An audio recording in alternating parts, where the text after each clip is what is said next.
1 minute more.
Ralph, can you see that participant count going up?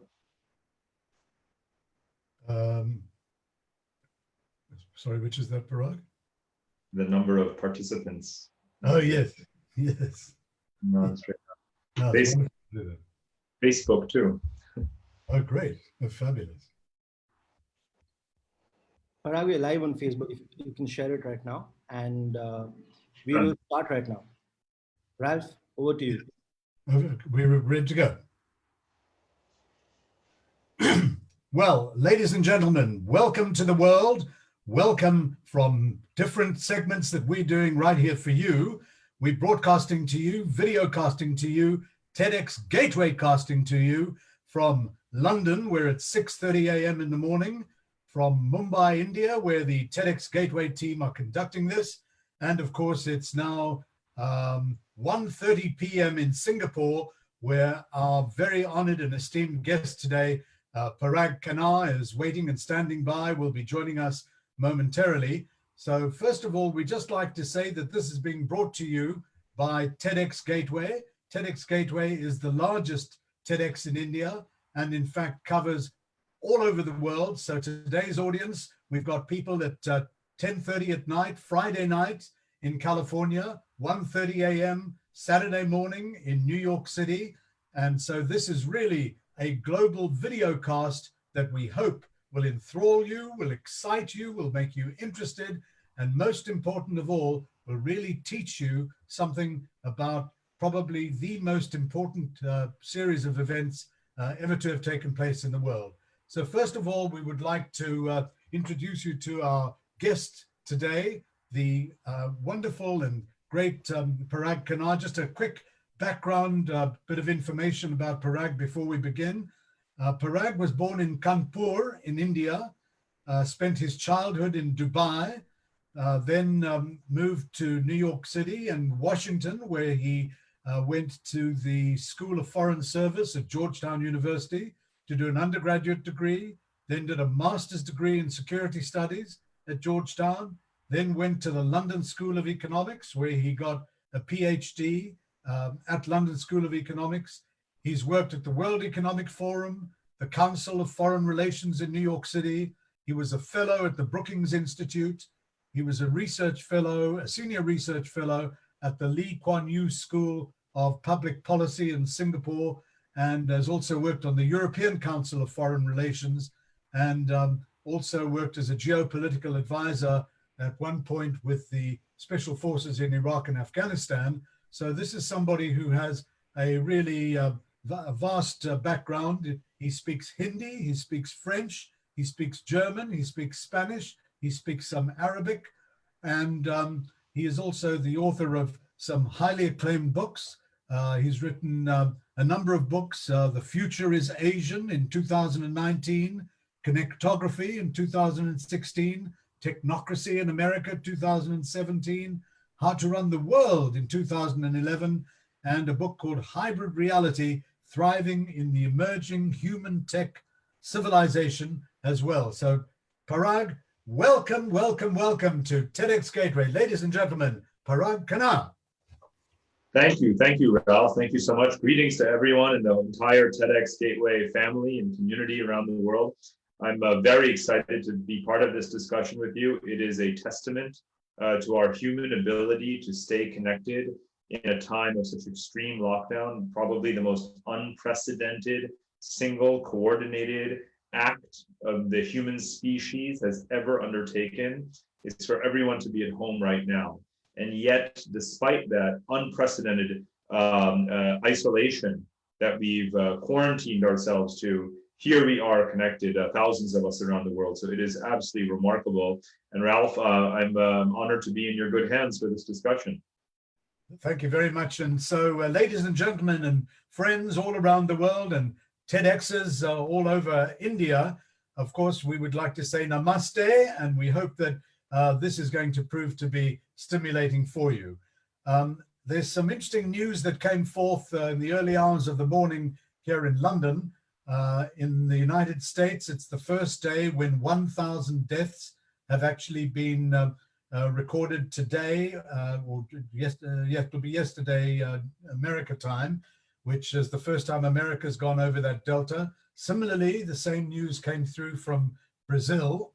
So this is also something that is noteworthy, and we're now looking at about 1.6 million people who have contracted the virus. And at this particular point, the United States is showing almost 25% of those cases registered in the United States and no sign of it. From a British perspective, here in London, Boris Johnson, the Prime Minister, was taken out of ICU yesterday. He's now resting in a hospital ward, still not well, but getting better, which I know that a lot of the 63 million people living in the UK are happy about, as are people around the world, because at least it shows that you can get better from the virus. But just before we begin, Parag, I'd like to just start with this. Napoleon once said, "When China awakes, it will shake the world," and it certainly seems to have done so. So let's just get your view on how this crisis has evolved. And exactly as you'd said, this is probably the first time in human history that the world has come together without there being a world war, but it is a different kind of world war where we're fighting a crisis. Ralph, it's a great point of departure for the conversation, but let me make a distinction. There's a difference between uncoordinated but simultaneously doing something, which is 200 governments individually more or less have said everyone stay at home. 8 billion people more or less have agreed they'll stay at home. It's not because there was a global coordination. It's not because the United Nations said so. It's not because the World Health Organization said so. It's because we live in a network civilization, and enough knowledge was transferred through the internet, through Twitter, through Zoom conversations, through newspapers, websites, and WhatsApp groups, that enough people individually came to their senses to agree. Because as you very well know, as you mentioned, America and Brazil, two countries with two leaders with large populations of about 300 plus million people, their leaders did not send the right message out, right? They have had a large number of highly preventable deaths. And the fact is that we really haven't coordinated, therefore. So for those of us who are sitting at home, those of us who are following this common sense, it's not because this was a globally coordinated act. It was a globally synchronized act. And that to me is a lot more special because it gives us a certain agency. Each and every one of us is part of this. 8 billion people who don't know each other, right? So that's what's so unique. And I think there's a lot of young people listening out there right now, a lot of young people for whom it seems natural that we can do this, of course, because you're digital natives. If you're a young person, right? You've grown up with this ability to communicate with anyone, anywhere. But just remember that this act that we have just done, we have never done before. Only now do we have the technology, the connectivity, groups small and large, across every border in the world. Only now, for the first time, have we ever tested this ability. And we have kind of passed that test again, more or less. Most people in the world are doing this. That is incredible. So, Parag, you know, just thinking about what world leaders have said about trying to come to terms with this disease and trying to find a way of connecting their countries to solve it, I thought one of the most prescient comments that was made was by someone that over the last couple of years has become probably one of the most admired global leaders in the world, of a small country of New Zealand, Jacinda Ardern. Jacinda said that she wanted to be the only Western country that had an elimination goal for COVID-19. And she made a very interesting comment in March where she said, we only currently have 102 cases of corona, but so did Italy once. And we know what happened with Italy. I just thought that that was something that showed wisdom from a prime minister of New Zealand that seems to be someone that really is connected into modern understanding of something like this. What's so special about her, Ralph, is that not only does she lead a thoroughly democratic and transparent society, but she's also using a phrase and guardedly remaining paranoid. And I suppose there's a saying that is often associated with this very small country, Singapore, only the paranoid survive. And I think it's an appropriate moment to reflect on the fact that for most people in the world, obviously for everyone in India, this is not a mental challenge, but remember that for the Western world, for many people around the world, when people talk about Asia, all they think is China.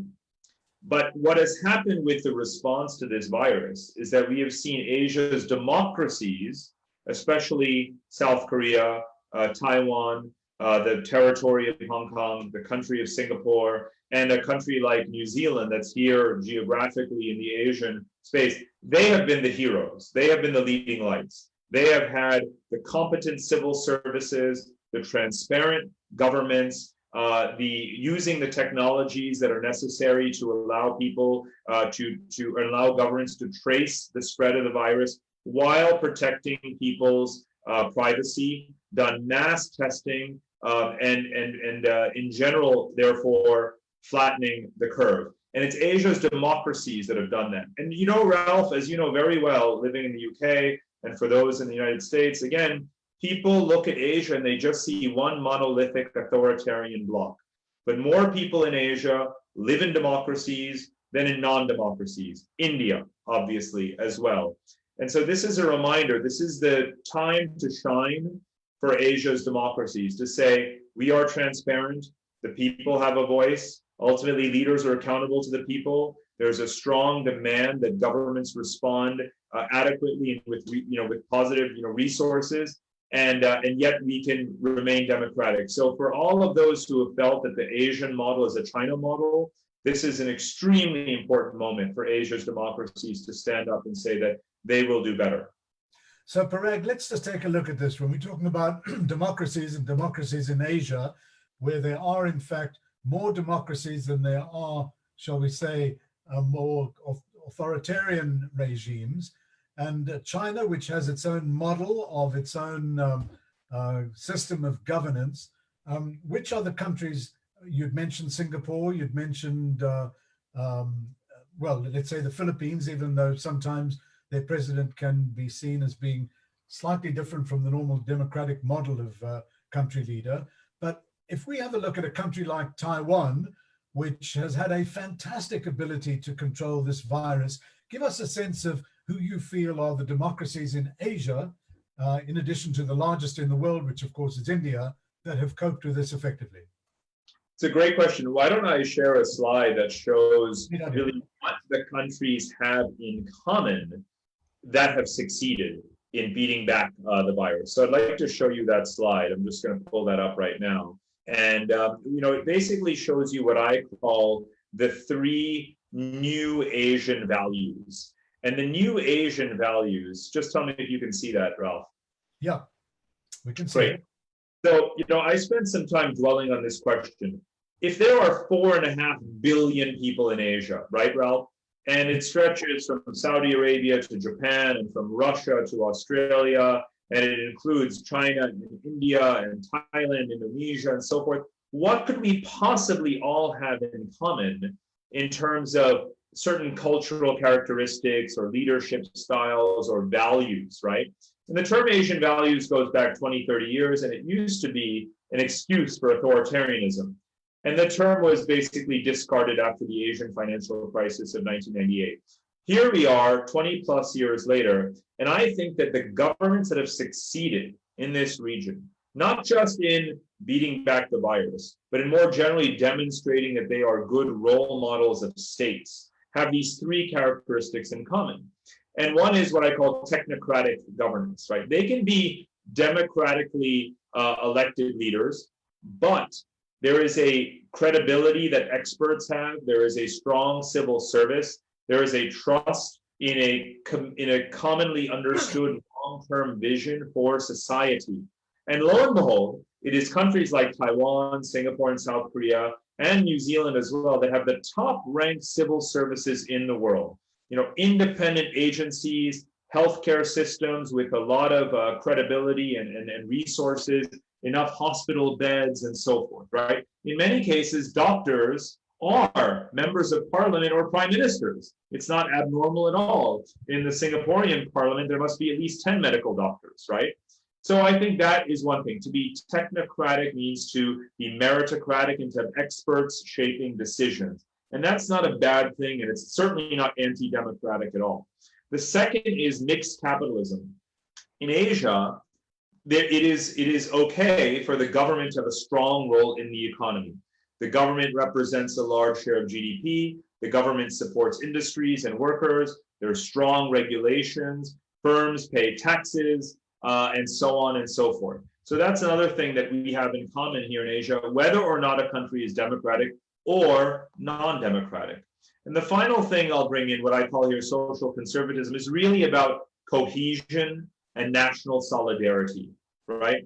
When a government is credible, when it is trusted, the people and the experts say, we need to quarantine, we need to lock down, we need to self-isolate, right?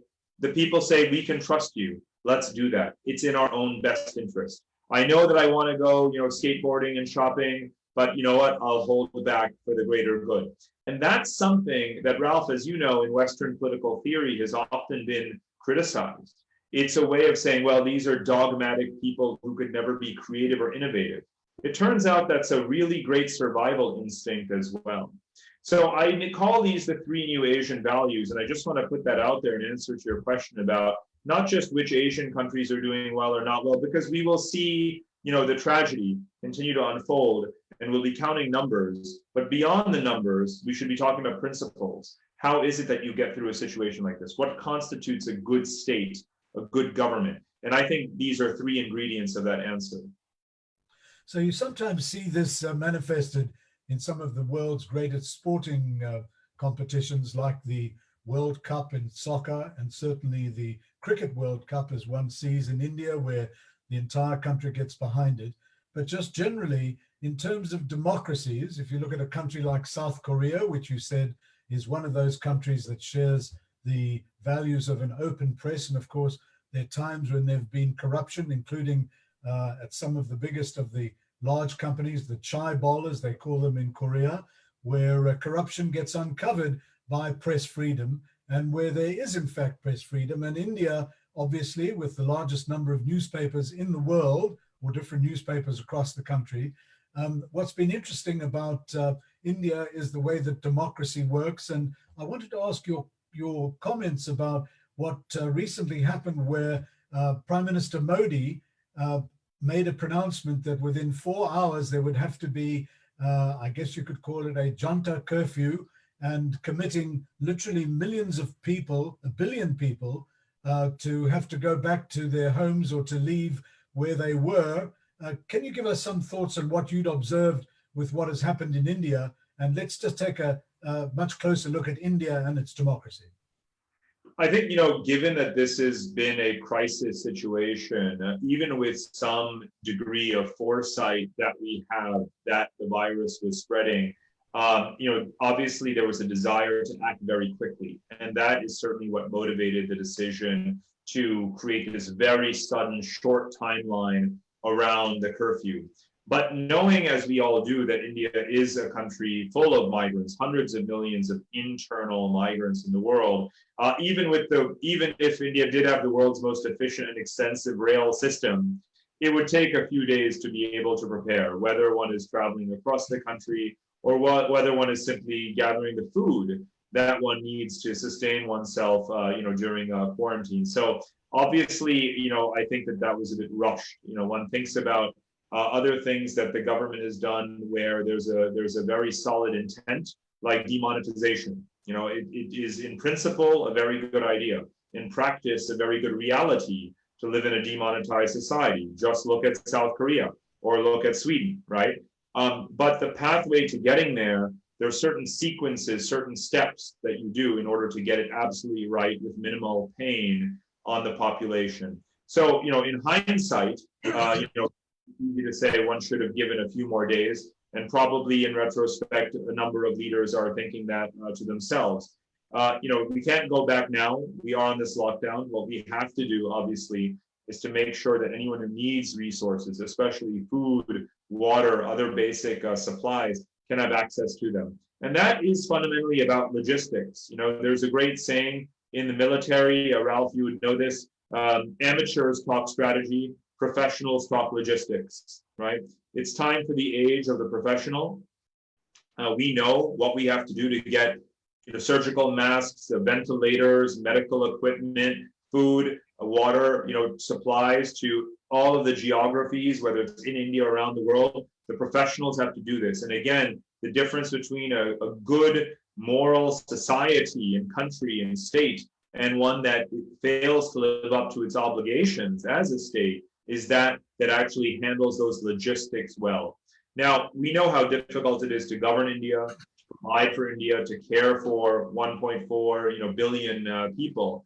But some of the efforts, like turning the trains into mobile hospitals and so forth, are obviously heroic and brilliant. And it shows that India can do this. And it's often been said that every Indian democratic election is the world's largest organized human activity. But now, as I said at the beginning, we've actually done something bigger. The whole world, actually, 5 billion, 8 billion people have agreed to one thing. So that, India has been sort of eclipsed, you might say, in that regard. But for India to pull this off, right, to manage to, if it can, reduce the spread of the infection, to minimize loss of life, to enable people to go to where they need to go, that will certainly be a heroic achievement for India. So you're absolutely correct about the army and the way that the army gets logistics done. China claimed quite a lot of credit for building a big hospital in Wuhan in 2 weeks. And just a few days ago, the British Army completed building a 4,000-bed hospital in an old convention center that was done in 9 days. And that didn't get as much global coverage as what China had achieved. But you're absolutely correct. The professional logistics that are required when dealing with something like this are really important. Parag, here's a question for you. What do you say are the challenges to Indian democracy from within and from beyond India? That's a very good question. So, we have to differentiate the kind of, character of a state in terms of it being a democracy or other form of government versus the state effectiveness. And I don't want to become overly sort of theoretical about it, but it's an extremely important point about which scholars don't really disagree. There's a difference between polemical debates about where you are on the spectrum between democracy and authoritarianism versus, which is also measurable and extremely important. But there's also a different debate, which is just as important, which is your stateness, the effectiveness of your state. You can be a fully democratic country that is highly ineffective as a state, that doesn't translate the will of the people into reality. And therefore, being democratic is not much of a virtue, really. So we have to look at both of these factors as they intersect. And I'm interested in both of them. India has been lauded, praised as a democracy, having free and fair elections for decades, multi-party, competitive, devolutionary as well. And those are all important ingredients. Obviously in recent times, there has been majoritarian populism that characterizes some of the legislation. And that's something that Indian society has woken up about, both the majority and the minority, and obviously people around the world. At the same time, though, and I don't want to just put it aside, but at the same time, if you look at the World Bank, which ranks countries according to what are called the governance indicators, a set of 36 indicators, where democracy is one of the factors, but they're also looking at rule of law, quality of public service, availability of healthcare, nutritional standards, educational standards, all of these 36 different metrics on which you would measure whether a government even has any capacity to do good things for its people. India has been improving. India has been steadily improving.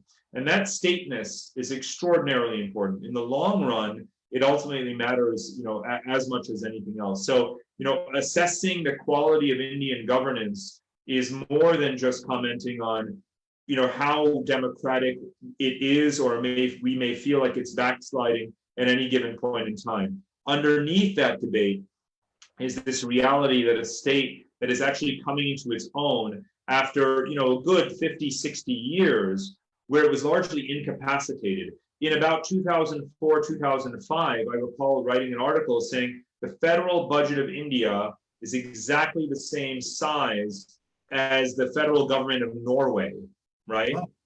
So India's come a really long way in the last just 15 years or so in terms of stateness, and it still has quite a ways to go. But the amazing thing is when you think about some of the recent legislation, well, also some of the technologies, whether it's Aadhaar, and also legislation, right to food, right to work, talking about universal basic income, thinking about how to deliver healthcare. These are things that only, traditionally only the wealthiest countries in the world, Japan, Germany, Canada, can afford to do. And India is now striving to do these things, even though it is much poorer on a per capita basis. And that, again, shows this effort at trying to be not only fulfill those responsibilities of the state, to do so with the latest technologies that are at our disposal. So I admire everyone in the Indian state, in the society, whether it is civil servants and bureaucrats, whether it is technology pioneers, and whether it is, of course, the Indian business community, right? These three, pillars, if you will, of Indian society that have been pillars for a long time. The more they work together, the more you can genuinely envision a universal, functional, positive Indian state. So I have a lot of hope that vision can become reality. I actually think India is closer to it than it's ever been. So, Parag, this is really interesting, looking at the 36 demarcating qualities that make for a country and government that is working. Who would you say would be in the top 1, 2, or 3 countries that at least get close to fulfilling those 36 attributes? Well, fortunately, Ralph, this is not a matter of opinion.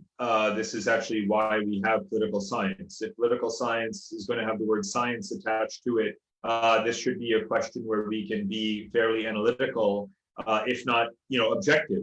And so we have this data available to us. And there are tiers, of government. In the top tier, you have, not surprisingly, Canada, the Nordic countries, Western European countries, Switzerland and Austria, and you have Australia, New Zealand, and Japan, And at the sort of bottom rung of the top tier is where you get countries like, the United States, basically, that it's not because it doesn't have universal health care, because you have too much money in politics, because you don't have high voter participation, for a number of factors that are both technical and sentimental.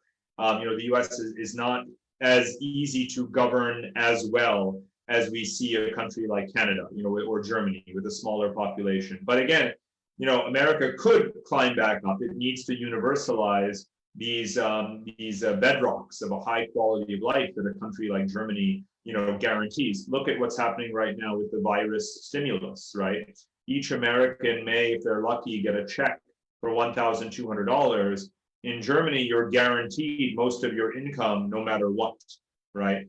And that's a higher median income, I think, than America has, right? It's a higher quality of life.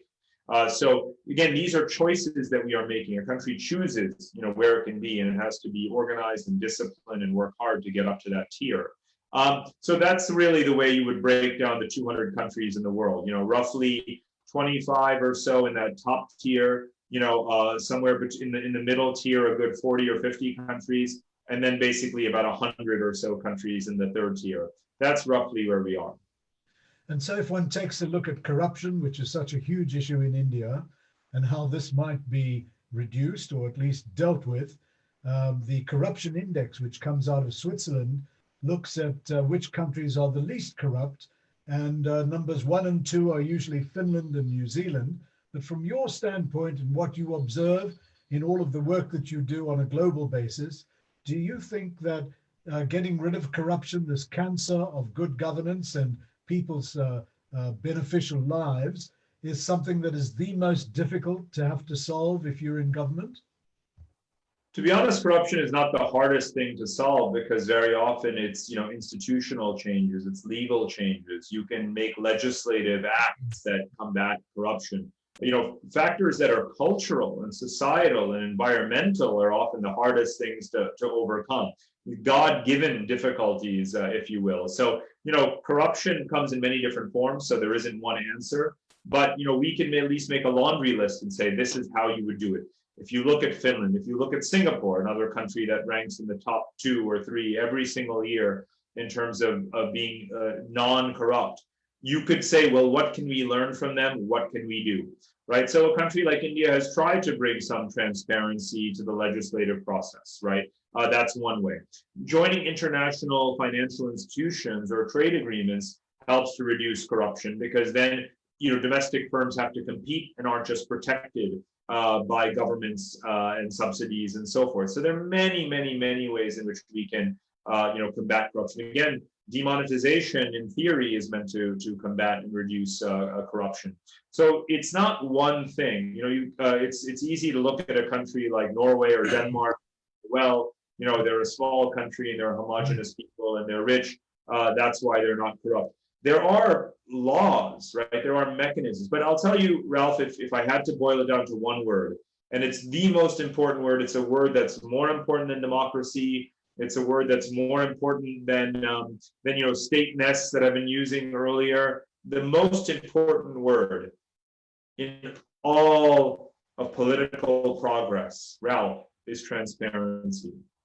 There is nothing, no progress, Ralph, is possible without transparency. There's no incentive, no motivation, no mechanism, no competition, none of the things that allow us to get to these goals, these lofty ideals.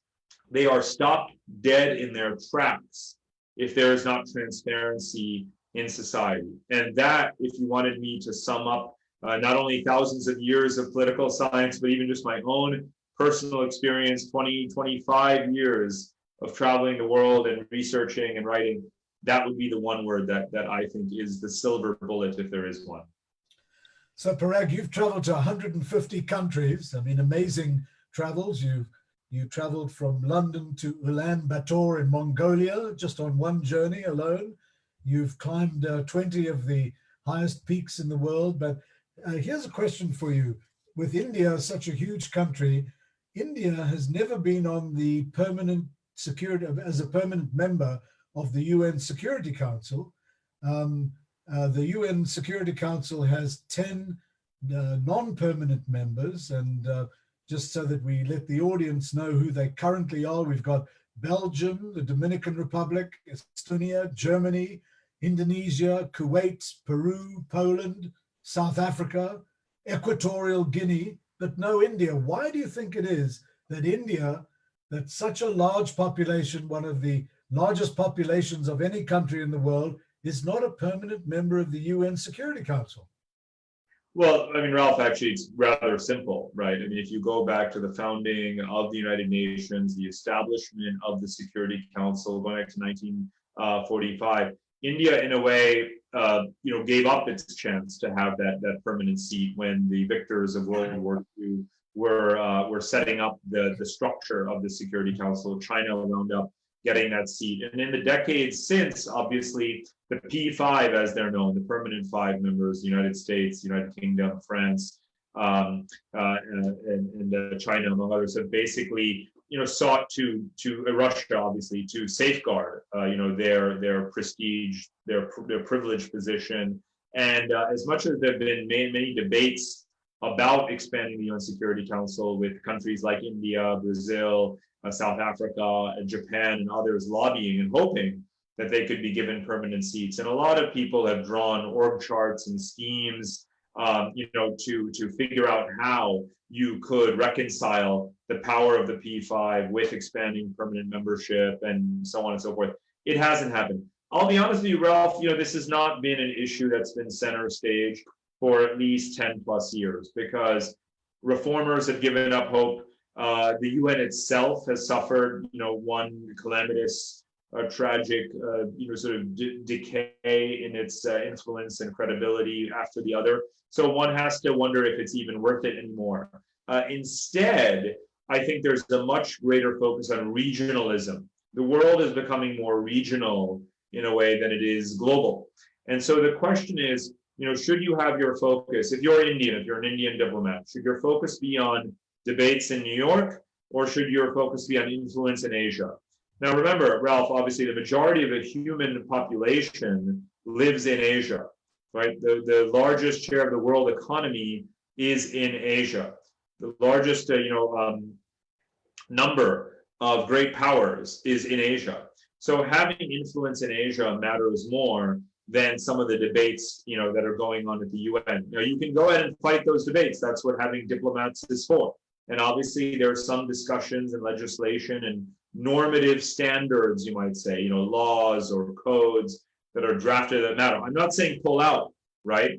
Go ahead and fight those fights. But quite frankly, as a student of great power politics, don't pretend for a minute that what happens in those conversations really shapes the power dynamics of Asia, which is the most important part of the world. And to India's credit, in the last 10 years, there's been a tremendous focus on restoring ties with Russia, with building a quasi-alliance with Japan, what's called the so-called Quad relationship between the United States, India, Australia, and Japan, to help to build a Indo-Pacific system of security, especially in the maritime domain.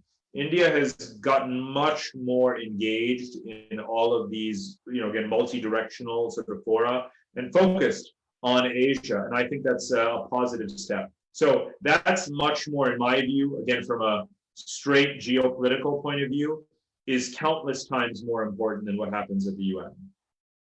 So the Asianization, as you spoke about, the importance of India giving far greater focus to Asia, clearly important, and certainly in terms of just seeing the exports of Indian software and high tech all across Asia, and the incredible capacity of India to come up with great creativity. The Indian moonshot, for example, being something that 10, 15 years ago people would not have believed. But of course, if you're a believer in India, as I certainly am, and TEDx certainly is, there's no question as to why India should not be a very, very important leader as it is. But here's a question for you, which is something that some people in international relations are calling the hegemonic stupidity crisis. And it's this: after the fall of the Soviet Union, the United States had hegemony in global shaping potential.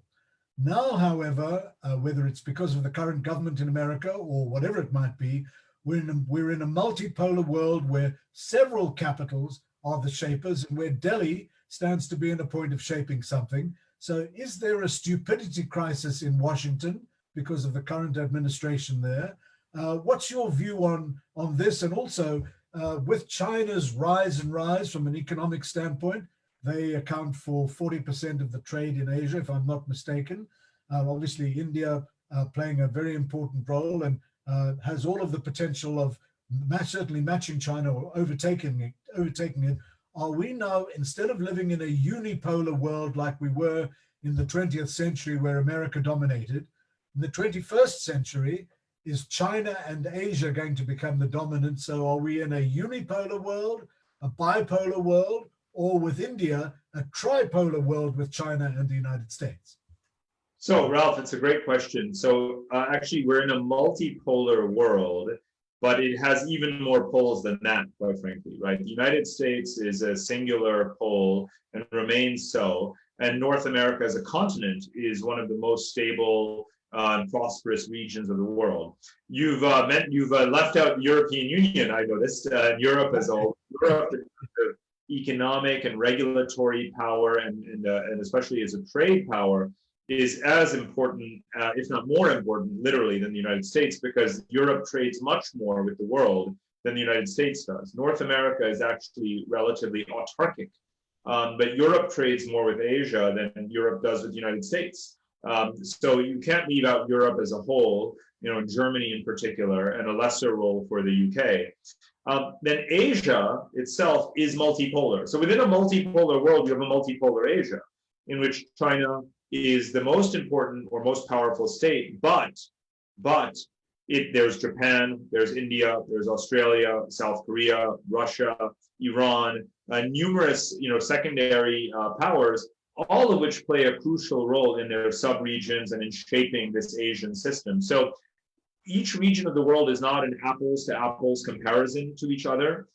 Certainly at a global level, we have this multi-civilizational, multi-regional, multipolarity. That's been my view for 20 years. And why is that important when we're talking about the US? Well, it means that even if Bill Clinton were still president, even if this man that was generally liked around the world were still president, and even if he handed off the baton directly to Barack Obama, who was also well received around the world, let me please, Ralph, give you and everyone in the world a counterfactual guarantee that it would make no difference. It would make no difference. Because the difference between the 1990s and in any previous time, the difference between a post-Cold War world and a Cold War or previous imperial, colonial set of orders, is that once we got out of the Cold War, every country said, no more hegemony, no more colonialism, I don't want to be second fiddle, I don't want to be a junior partner, I want to make my own decisions. I don't want to pick just one ally or one master. And that is the big shift. And therefore, even with Bill Clinton still in charge of America, even in a world where China was or was not rising, the fact is that India inevitably would say, there's going to be an Indian way. Brazil would say, we're going to do things the Brazilian way. And I've been, again, traveling around the world so much for decades, and even in the 90s, even in the 2000s, when there was a sense that America is reasserting its power, it doesn't mean that anyone wanted to accept a junior status in the world. And that is a psychological change, Ralph, right? So in other words, even if the material circumstances didn't change, psychology mattered. There comes a point in time when countries say, enough is enough. I don't want to be dictated to by anyone. We live in a free, open, connected, capitalist system, and therefore I'm going to make my own choices. And Ralph, again, I absolutely guarantee, again, to the extent anyone can with a counterfactual scenario, but since we're in that world now, let me be clear that we were going to be in that world anyway, and the burden of proof really falls on those who think that America could, should, would still be number one without any competition.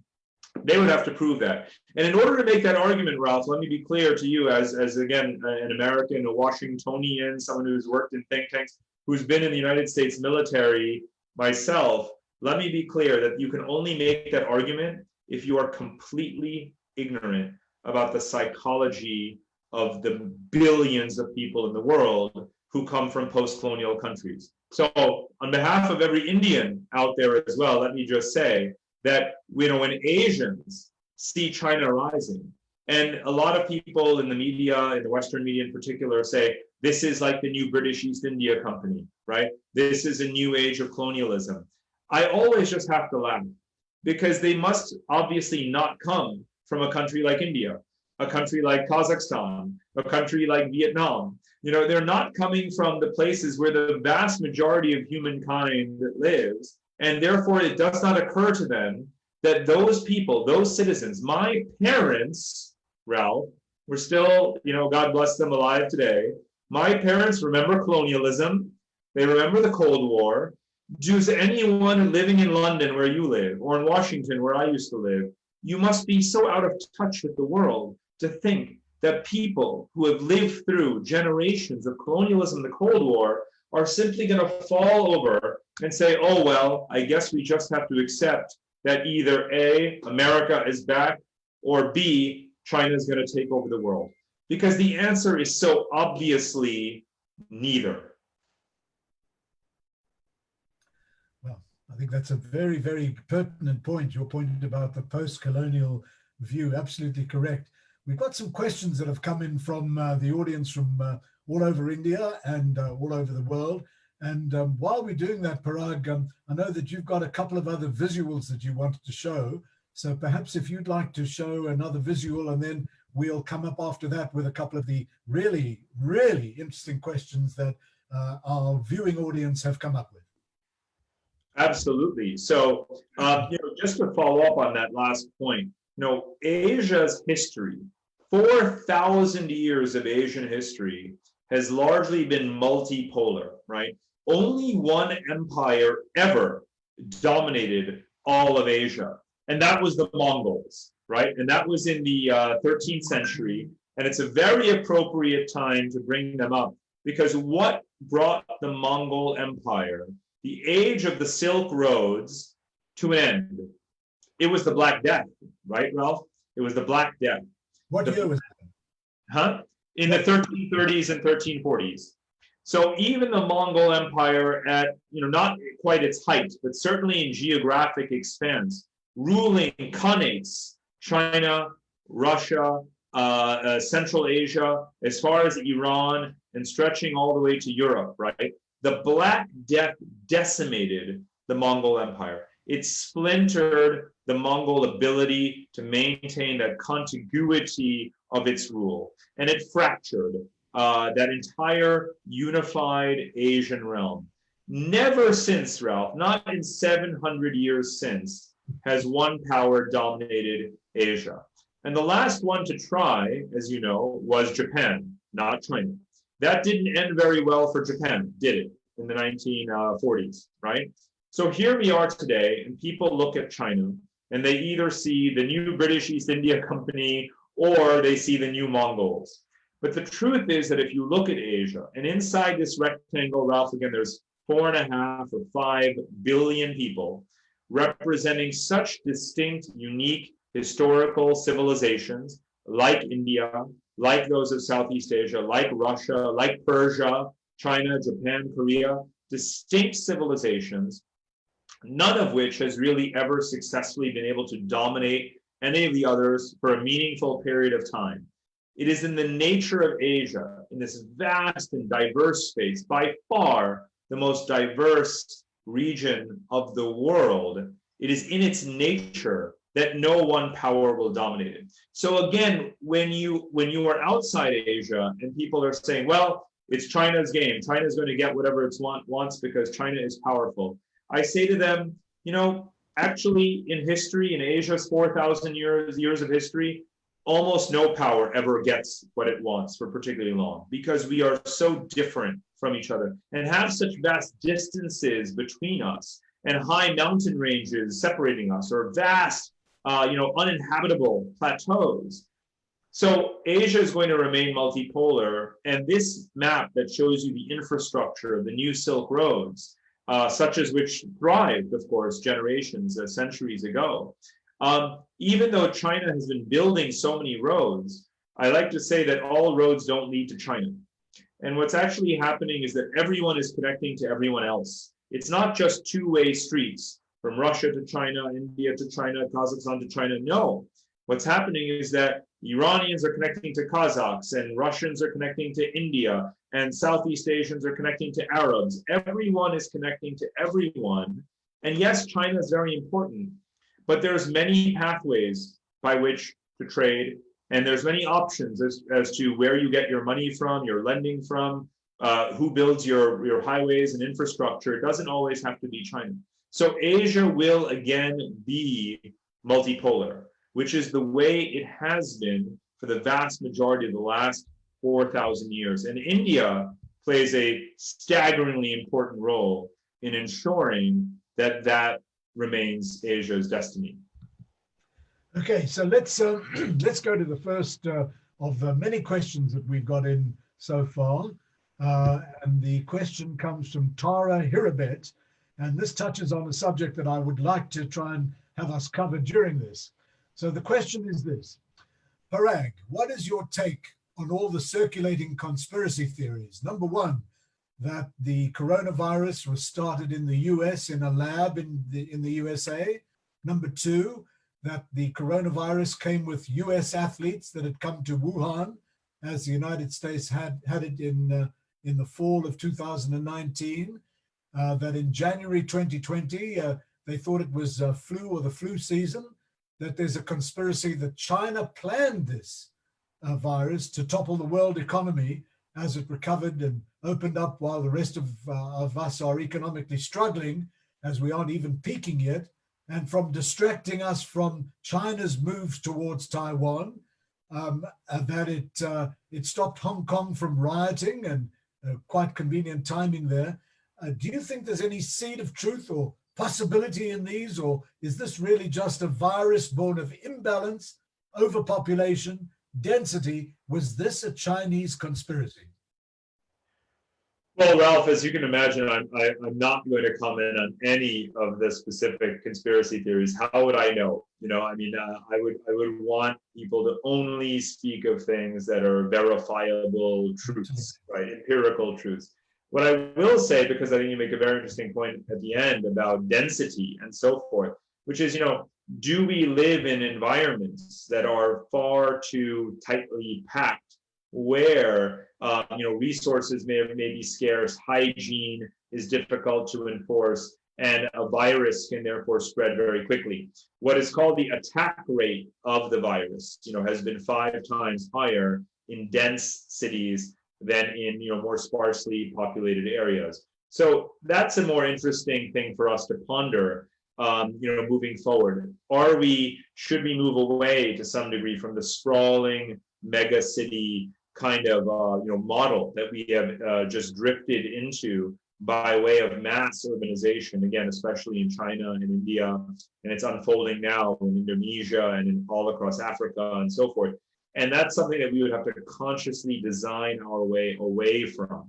We would have to settle into less dense geographies, focus more on agriculture, have second-tier cities with higher quality of life and infrastructure and connectivity, and make all of these conscious decisions. And Ralph, this will be one of the most important things coming out of this virus, is those debates about where do we live, why do we live there, what is there to do there, is the quality of life sufficient, is there another model?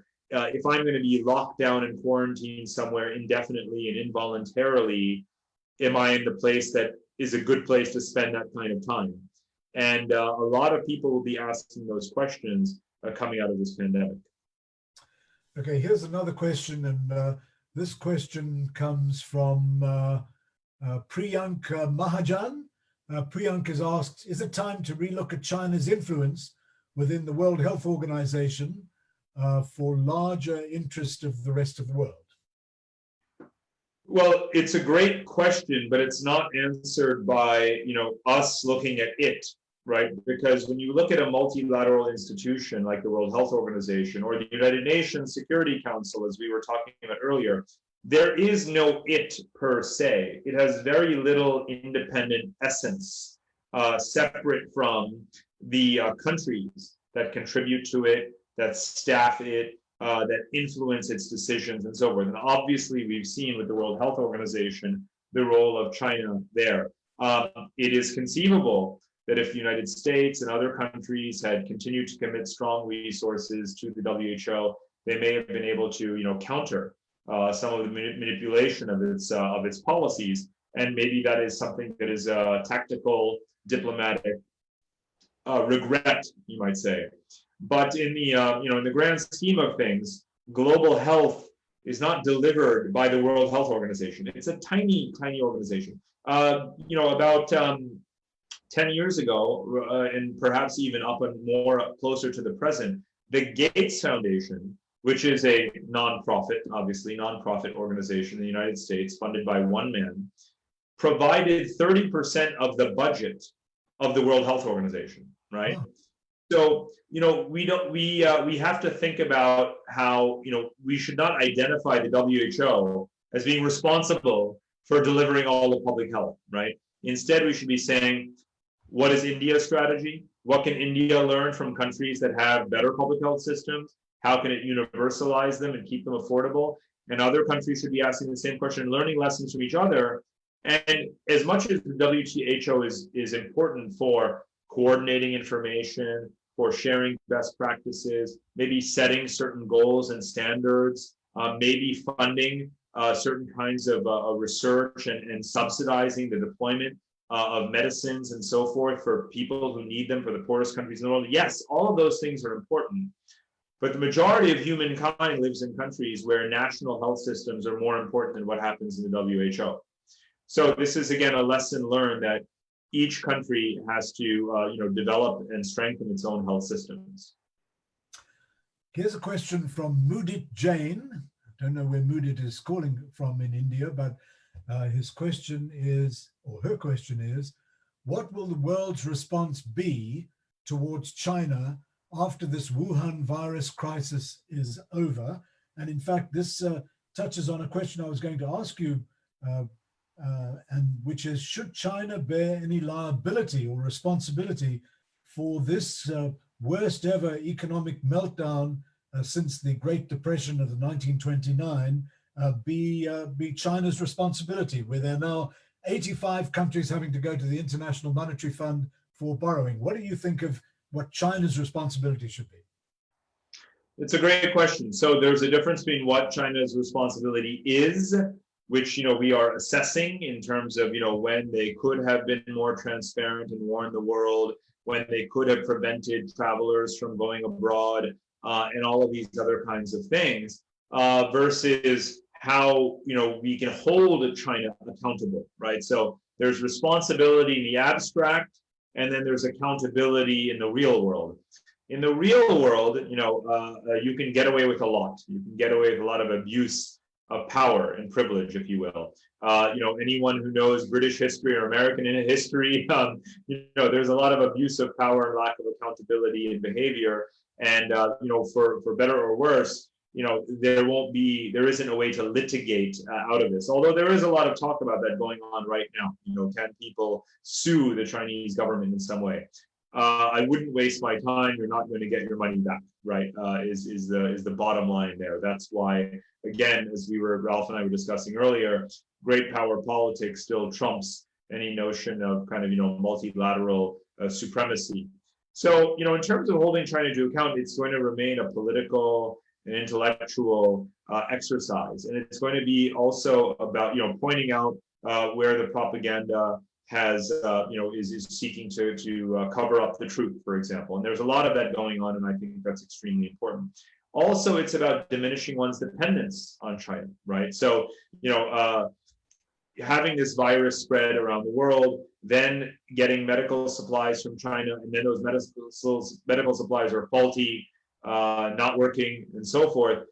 This is all a bit too much, right? So one should be thinking about how to diversify one's supply chains and therefore limit dependence on China.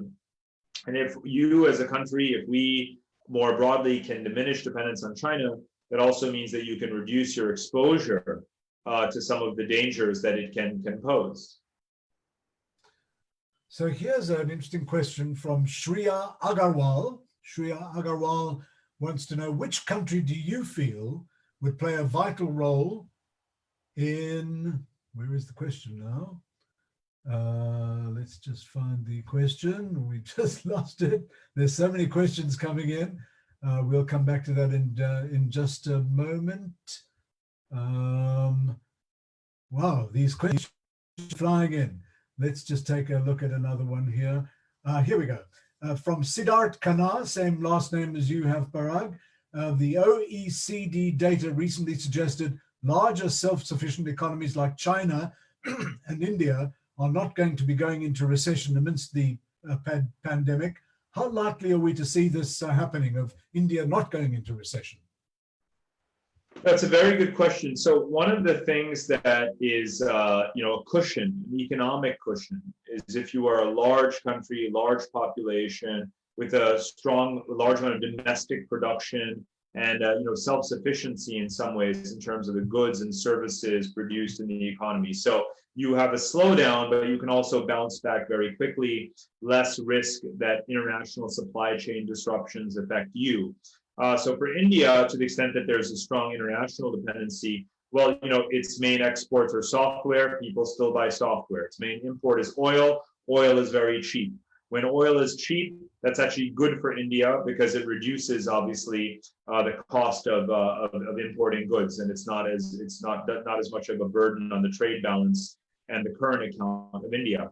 And again, being a very large country where services are a huge share of the economy, where agriculture is responsible for a lot of employment, that means that India absolutely can weather this storm. And that's generally true of large domestic markets such as India.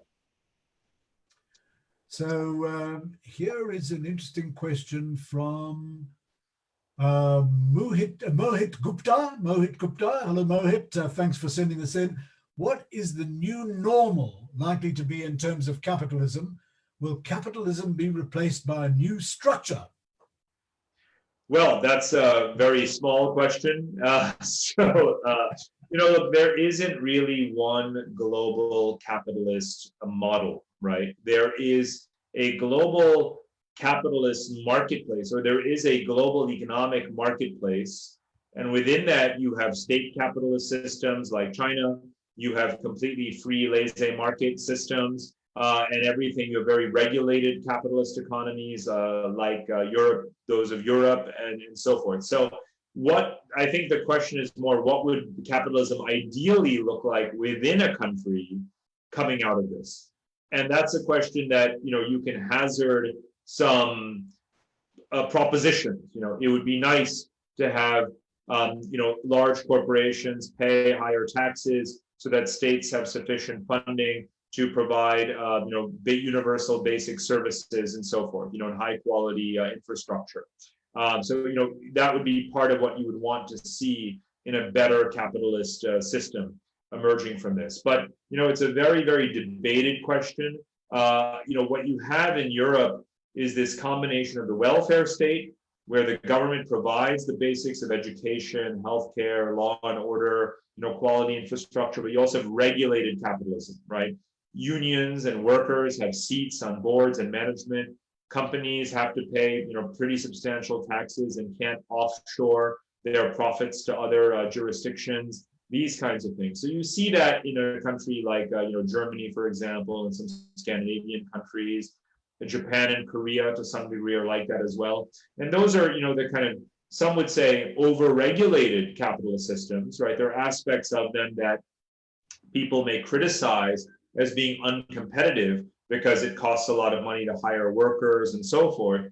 But you also have workers with very high skills. And in times of crisis, those workers and everyone else are also well protected because the government has raised enough revenue, to provide for public welfare. So we need to find that balance. The answer to the question isn't necessarily this model is right and this model is wrong. The answer to the question is, what is a good balance that allows everyone to thrive when things are going well and protects people when things are not going well? So Parag, here's an interesting question. What do you think will change once we have found a cure for corona? One of the things that clearly is in evidence, and in fact is evident in this very session that we're doing today, where we're on Zoom, we're on Facebook, where people are working from home, and it's completely changed the way in which the perception of work and working conditions takes place. But what do you think will change primarily once we are beyond this hump of this terrible inflection? Ralph, that also is a great question. So I think it depends when we say, what do we mean by beyond it? Are we really going to have a cure, a vaccine that spreads around the world where we can say that everyone is immunized, that there are no more strains that can infect us? And there are a dozen or more strains of coronavirus already. So I think that we have to prepare for a world where, between this and other communicable diseases, everyone has to be hyper cautious, right? There is no AI yet, or one app yet, or some chip in your passport that can guarantee that when you are out there on the street or traveling on a plane or on a train or going about your daily life, physically circulating again, that you're going to be protected or immune from this or from something else. Because there is always something else to worry about. We have a bad habit psychologically of always fighting the last war, as it's known, right? So once this pandemic is over, let's remember that we may have triumphed over it, but we have to prepare for the next one. And preparing for the next one doesn't involve doing exactly what you just did.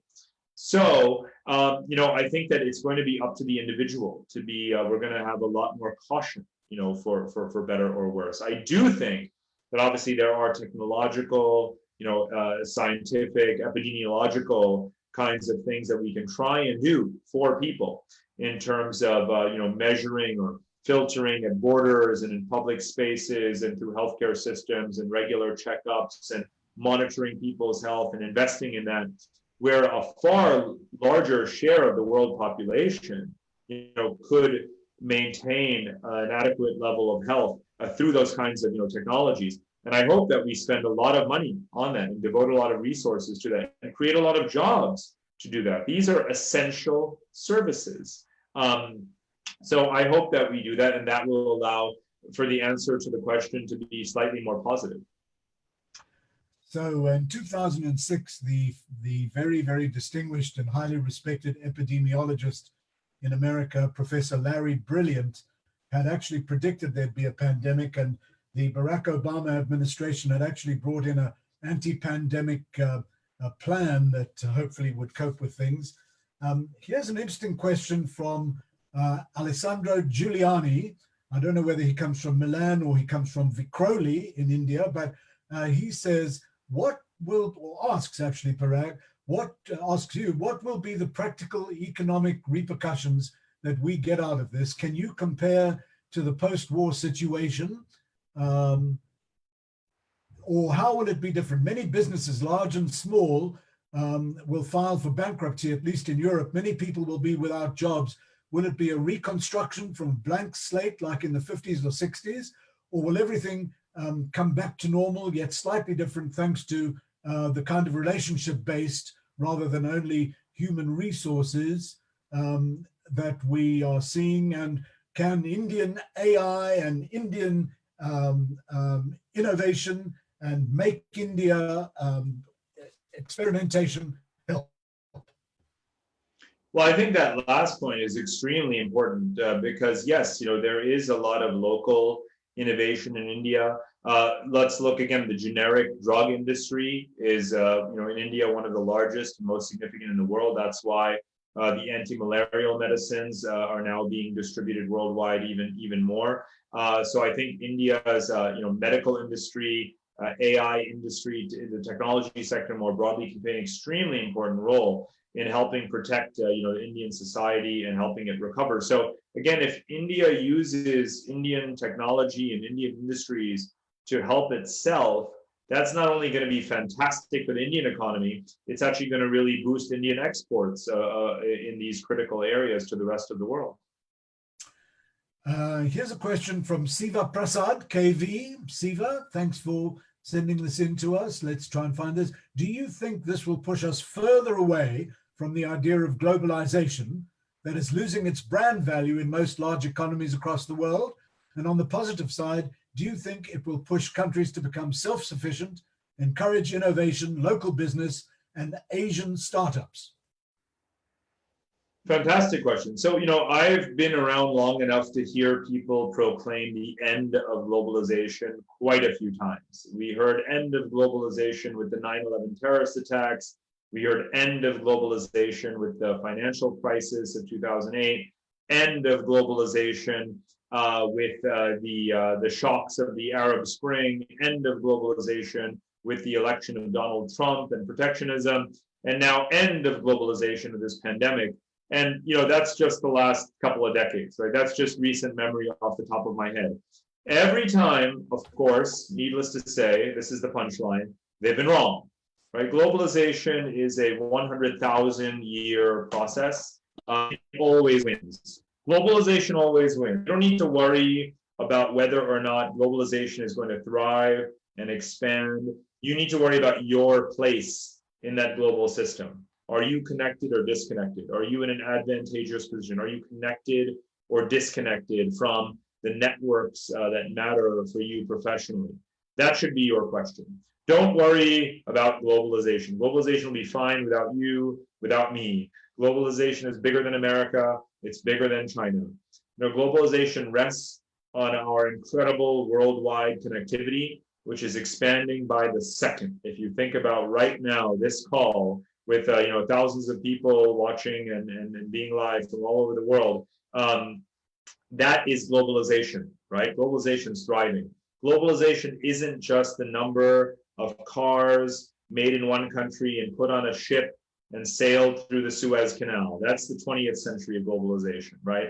Globalization is YouTube and Spotify, it's financial markets and currencies, and it's about digital technology and knowledge and ideas, and of course, human migration as well. So globalization is alive and kicking, perfectly fine. Its metrics may go up and down in one category or the other at any given time. Right now, just about every plane in the world is standing still.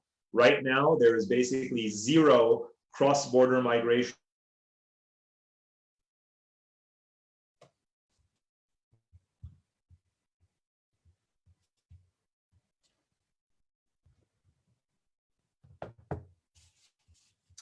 Going on. But on the whole, in terms of the relentless expansion of global connectivity, which enables globalization to happen at all, that is thriving. And that's what matters in the end, is that architecture, that infrastructure of connectivity. So Parag, here's an interesting question that I'm sure a lot of our viewers would like to know about. Getting back to China, when China came up with this idea of developing the Belt and Roads project, which is an echo of what happened with the Silk Road many hundreds of years ago. But basically, for those that are not familiar with it, this was an attempt by China to connect 35 Chinese cities with 34 cities in Europe, and also including the UK, by effectively building a railway line that would take the supply chain products from China to these countries, and the country Kazakhstan playing a very important connective role in connecting the rail line through. Give us your sense on the Belt and Roads project, and whether you feel this has got some kind of lateral beneficial interest for India and all of the countries that are going to be affected by it. Well, I love these questions, Ralph. They're brilliant. And, the map that I showed earlier was a map of many of the Belt and Road corridors, the high-speed railways, the oil and gas pipelines, the electricity grids, internet cables, all of that is part of Belt and Road. But let's remember that there were these efforts to integrate Eurasia, Europe and Asia, prior to China's Belt and Road. It really began in the 1990s with the fall of the Soviet Union. At the time, China was still very poor. So Japan has made huge efforts and contributions. The European Union has made huge efforts and contributions. Now China has added a tremendous amount of capital, $350, $400 billion worth of Belt and Road investment to that effort. And now that China is doing it, and many countries see China gaining influence, now they're ramping up their sort of countermeasures. India is doing more projects. Japan is doing more projects. The United States is getting active with Australia and doing more projects. Europe has launched something called the Asia Connectivity Initiative. So it isn't really, as I said before, all about China. It's actually much more a multi-directional infrastructure arms race. Everyone is getting involved in connecting Eurasia. And the winner is Eurasia. The winner is Asians. The winner is the countries of the post-colonial world and the former Soviet republics that have had such terrible infrastructure, that are overpopulated. And now they're going to have higher quality infrastructure, new industries, economic diversification, better quality of life in cities, trade routes. All of those things are going to happen, and China won't dominate all of it. China will be an important contributor to it. It will be a very competitive landscape commercially and even diplomatically and from a regulatory standpoint and geopolitically, but it will not be one that China alone sort of dominates or wins. So I see China as contributing midstream to this much grander story of integrating Eurasia, and in many ways it's a positive contribution, but it comes with certain risks that need to be managed. Okay, here is an interesting question, and the question comes from, let's just have a look here. We've got so many that are just flying in. What will the world's response be towards China after this Wuhan virus crisis is over, asks Mudit Jain. The response to, sorry? The response towards China. So, for example, we did speak earlier about whether China should bear any liability or responsibility for this. And also we spoke briefly about India's policy of Act East, of working more towards developing things across Asia. What you mentioned about Europe, particularly, and the impetus of Europe trying to develop stronger linkage, do you think that there's the opportunity of Europe and India really reinforcing its linkage so that there's greater strength in that union with Europe? That's a great point, Ralph. And, I've a number of times over the last, say 15 years pointed out that Europe is welcome in Asia in a very different way, obviously, from the colonial past. So seeing Europe return as a commercial partner, as an aid provider, as a technology provider, providing its industrial, high quality industrial exports and so forth, Europe is very, very welcome in Asia. And can it contribute as a counterweight in some ways to China?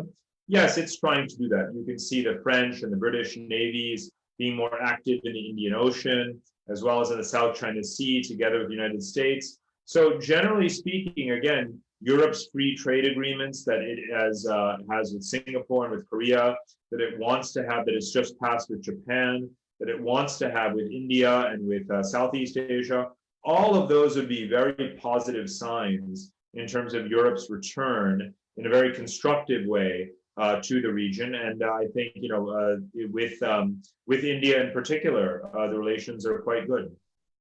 Here's a question from Samir Shah, who asks, what about the fact that the Belt and Road Initiative of China is being used to get countries indebted to China and losing huge chunks of property to China, like, for example, in Colombo, the port city in Sri Lanka, and also northern Italy, and some would even say Pakistan.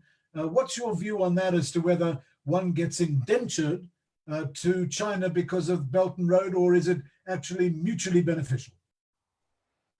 There are a number of countries that had very high outstanding debt to China prior to Belt and Road, and now their debt to China has actually risen as a result of taking on this lending for infrastructure projects. Let's step back for a minute, though, and remember that, if you are a poor country, it's very hard to grow at all without borrowing some capital, raising some debt, using that finance to invest in infrastructure that you desperately need, whether it is a 5G network, whether it is a port, whether it's highways, hospitals, schools, government buildings, and all of those kinds of things that China has been building. So the countries have taken on more debt. Some of them are in so-called debt traps. But just to be clear, that countries like Mongolia or Tajikistan and a few others that are very small countries, Laos and others, they already had very high debt to China prior to Belt and Road. And you cannot judge whether or not Belt and Road is hegemonic plot based on these few countries. You have to look at the big strategic countries like Kazakhstan or Iran, Pakistan, and so forth. So for those countries that are all, some of them like Pakistan are, chronically mismanaged economically. And there's also a long-standing military and strategic relationship with China. Belt and Road is not necessarily the only reason, so to speak, why they're collaborating. But the purpose of Belt and Road is not to indebt countries. The purpose of Belt and Road is for China to gain access to its key markets. And that's why Russia or Pakistan are very important to China, because it gives them this geographic access. The fact that they become indebted is because they are poor. They don't have the capacity to do these things themselves. They're not generating enough foreign investment.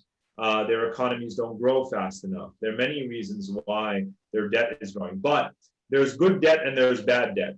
Good debt is the kind that you take on in order to generate future growth, create more jobs, raise incomes, raise taxes, and eventually generate the revenue to pay off that debt. And that's the fork in the road for many poor countries. It's, are they going to use this borrowing from China to pay off China, to grow in a smart way? And that depends on something that Ralph and I were talking about earlier, which is how corrupt are you, right? How well governed are you? If you're a well-governed country that is borrowing but building wisely, then you stand a chance of actually using the Chinese presence as an opportunity. And if you look at the specific instance of Sri Lanka, which I hope that many Indians are well versed in, but let's remember that Sri Lanka asked India to run that project, to build that port some years ago. But because India didn't, China picked it up. So it's not that it was a 100-year plan by China to trap and indebt Sri Lanka. It's really that it kind of was an opportunism. And according to Sri Lankans, they needed to lease this port to China a couple of years ago in order to raise money, not to pay off China, but to pay off the World Bank. So things like this are a lot more complicated than they seem, but the fundamental principles remain, as I mentioned earlier. If you're a country in that situation, you have to borrow to grow. If only international capital markets and multilateral institutions would lend larger volumes in more, concessionary terms to these countries, help them manage their investments rather than them going to China, then maybe things could turn out differently. So here's an interesting point. Someone has asked us to saying the following: it took 4 to 5 years after 2008 and the financial crisis for the world to recover. Have you got any sense of how long you think it might take once we started to see this virus peaking around the world for some kind of recovery, or is this a complete unknown in a dark room with a blindfold on? Well, Ralph, we do have a sort of single global economy, but it is a multi-speed global economy in that, North America, Europe, and even within Asia, economies move at different speeds. Right here in Southeast Asia, we see that Malaysia is going to contract this year. Thailand is going to contract this year. Japan may contract this year. China will slow to maybe 2 to 3% growth. India's growth will slow. But so there isn't really one answer to how soon will we come out of it. As we were discussing earlier, large countries with domestic consumption, domestic production, can potentially recover a lot faster because they are slightly more self-sufficient. So even though America, for example, has gone through this paralysis, really, in terms of stopping commercial activity, potentially it could rebound. Now, it's going to take time. It's going to be slow, but the circulation of people clearly makes up so much of our economic activity. And the faster people get circulating again, the more you can anticipate economies to recover. Here's an interesting question all the way from Australia, down under. Good to see someone from Australia, someone by the name of Ilana Klavansky. The question is this, Parag: with the rise of many Eurasian economies, how do you progress and legislate to raise women out of their subjugation, where their rights are suppressed in so many of these emerging Asian economies? It's a great question. I had a bullet point about that in the first slide, just pointing out that within Asia, you have a great diversity in terms of the role of women in societies. For example, in Japan, you have very prominent females in politics. Obviously, in India and in Pakistan, Bangladesh, you've had female heads of state. You have female entrepreneurs.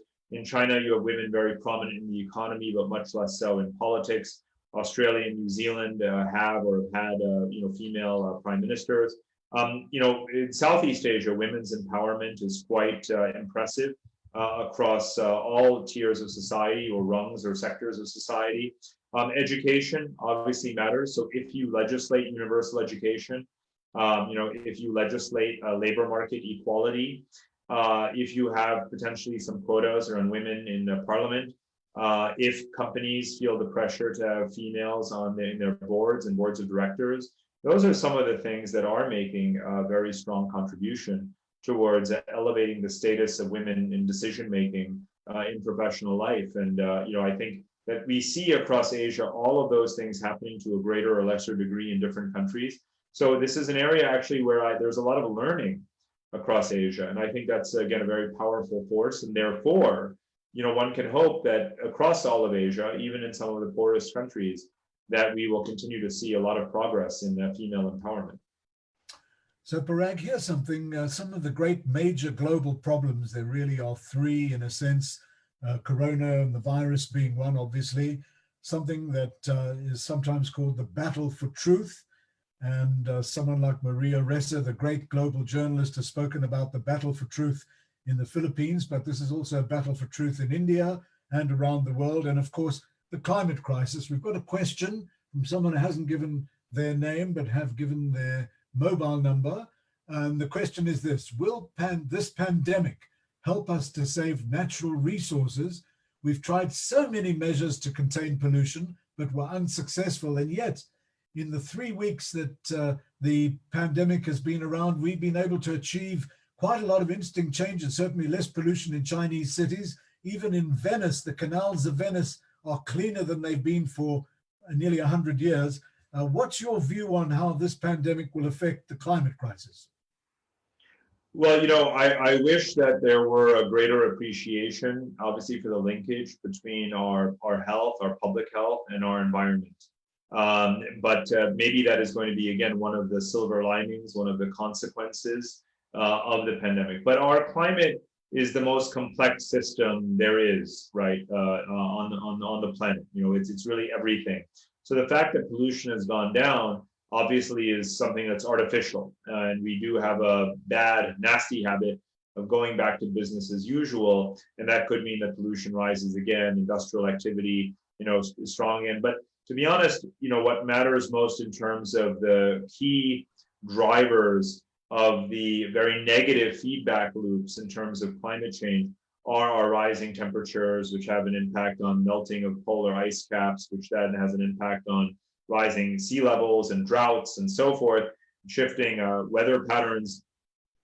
I'm not a climate scientist, but I don't think that, a temporary period of reduced economic activity, as much as it's wonderful for the animals that can now roam the streets, I have a feeling that it's not enough to reverse the damage that we've done in terms of the climate. So we're going to have to think about sustainable economic models for the future, and taking advantage maybe of this wake-up call, this moment, to reduce our emissions, and not only reduce our emissions, because of course, even if you reduce emissions, you're still accumulating enormous amounts of emissions in the atmosphere.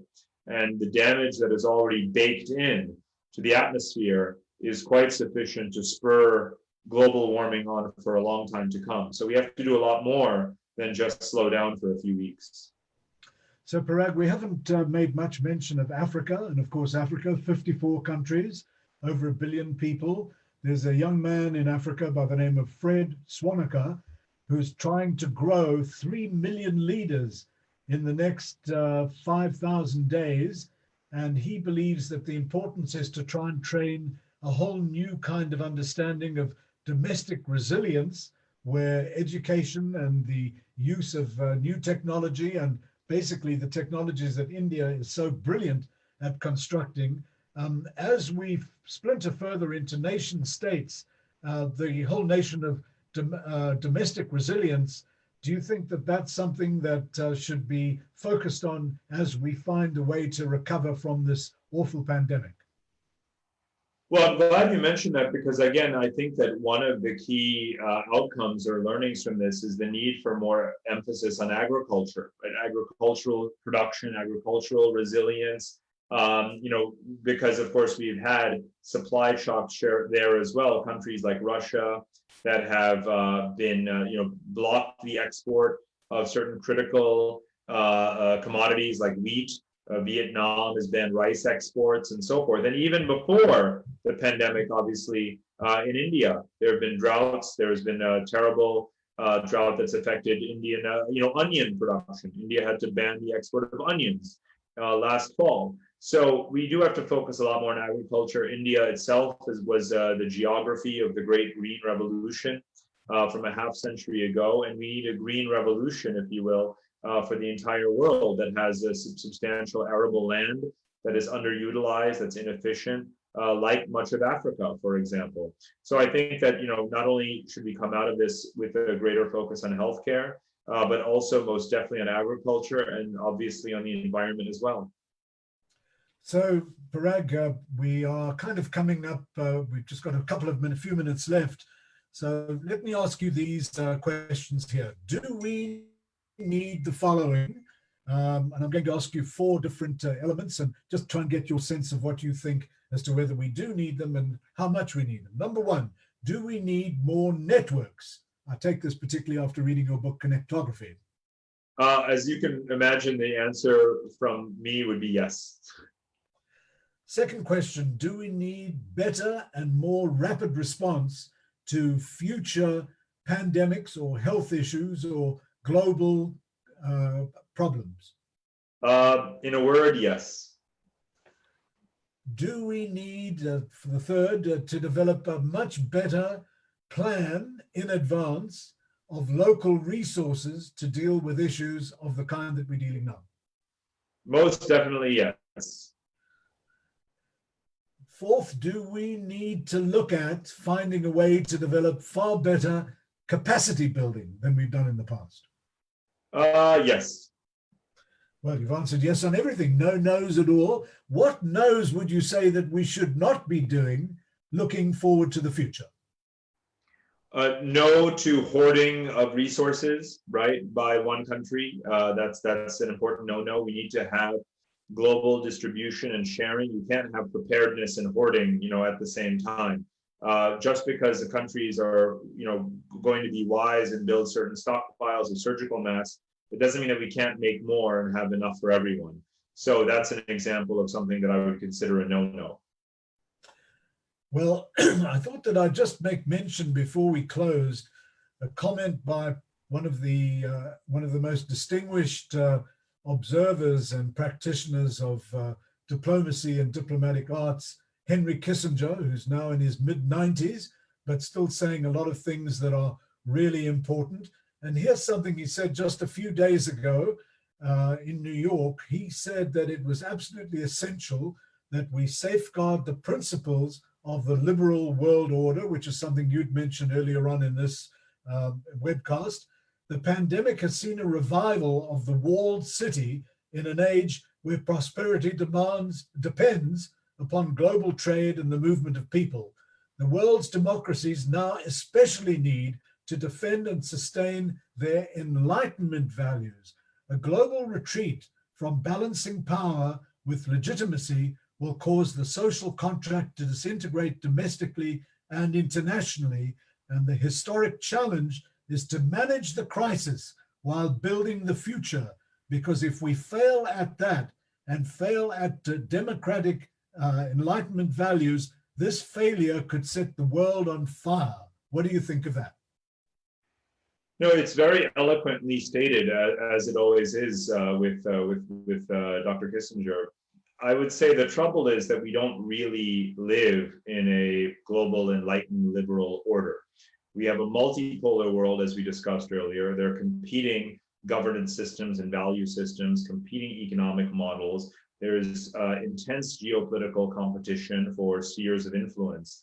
So in a way, what he's saying is more aspirational than real. We should do those things. We should hope for a transparent, liberal international system in which there's an agreement on common agendas and a sharing of resources towards these collective public goods like environmental health or public health and so on. But we're not really there at this point. We're in a crisis situation where we have a lot of different responses at different speeds in different directions from countries. Even a stimulus, economic stimulus that has been declared by many countries is obviously in their own domestic interests, right? Shoring up their economies, lending to their companies, providing jobs and safety nets for their populations. The purpose is not so that people will therefore import more from other countries and restart global trade. Even with tourism, we're seeing that China has another big holiday festival coming up in May. 70 to 80% of Chinese surveyed say that they're ready to travel again, but most of them are going to travel within China. They're not going to be doing other countries the favor of helping them restore their tourism industries at a time when the virus is still prevalent in many countries around the world. So a lot of what we're doing is domestic in nature, not for the benefit of this, service of building a global liberal order. I think we have to think of the new architecture of the world as not conforming to or not in any way necessarily depending on the notion of a set of values that come from one particular country, like Enlightenment values, emerging from European history or ideals, because obviously much of the world doesn't subscribe to the notion that that is how government should be structured domestically.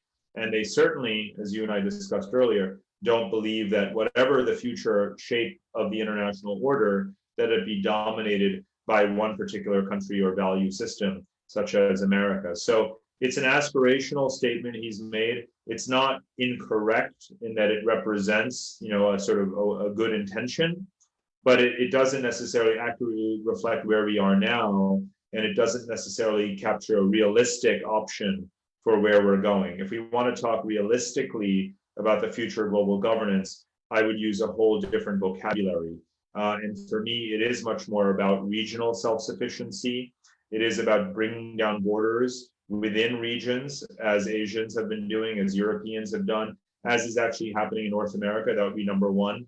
And it would be much more about networks than about hierarchies and bureaucracies, because clearly the science diplomacy that we've seen emerging in the last few weeks is a demonstration of the fact that networks can be faster than these traditional verticals and bureaucracies. So that's the vocabulary that I would use to begin to construct this kind of future world order. Parag, one thing that really stays with me from this conversation is your emphasis on transparency. And now that you've spoken about networks and the effectiveness of networks, let us say transparent networks that will help us with so many things. Obviously, this crisis, the corona crisis, being such an imperative, particularly when we see that the inflation is still rising in many countries and will continue to do so, unfortunately, in some of the big continents like Africa. But we have a resilience that we are building. India certainly has got incredible capability of dealing with this, even though it is facing immense challenges over the next few weeks. But Parag, on behalf of everyone at TedXGateway, we'd like to thank you for taking the time that you did today of being with us from Singapore, such a wonderful country that is showing so much, but you particularly with your continued investigation, truth-seeking, truth-telling about international affairs, international policy, international nation building. We'd like to say a very big thanks to you all the way from everybody that's participating in this, people from all around the world that have watched and listened to you. We love your books. We think that the work that you're doing in general is really making a significant difference so that policy architects, policy makers, and people from around the world should listen to what you're saying, because you come from such an informed and smart way of looking at some of the biggest problems in the world. So Parag, to you, we'd like to say a massive bahut dhanyavad. Thank you so much. And we hope we can get a chance to meet up sometime on the long road to the future and the resilience of the world population. Ralph, thank you so much. It's been such an honor to spend this time with you, and I appreciate the excellent questions that have come in from all over the world, from the illustrious and highly intelligent and well-informed TEDx Gateway community. So it's been a very pleasurable experience. And as your queen said some days ago, we will meet again. We will definitely meet again. And just to close, we'd like to say a huge vote of thanks to Yashraj Akashi and the TEDx Gateway team in Parel in Mumbai, to Conchita, thank you for all of your work, to the entire TEDx team, you've done great. And we'd like to now say goodbye from London, goodbye from Singapore, goodbye from Mumbai, goodbye from all over the world. Stay safe, stay at home, stay healthy, and stay thinking about how you can be a key and be participating in the resilience of the future of our planet. It's the only one we've got. Adios. Thank you, guys. Thank you, Ralph. Thank you, Parag. Thank you you. for joining in. Bye. Thank you. Bye-bye.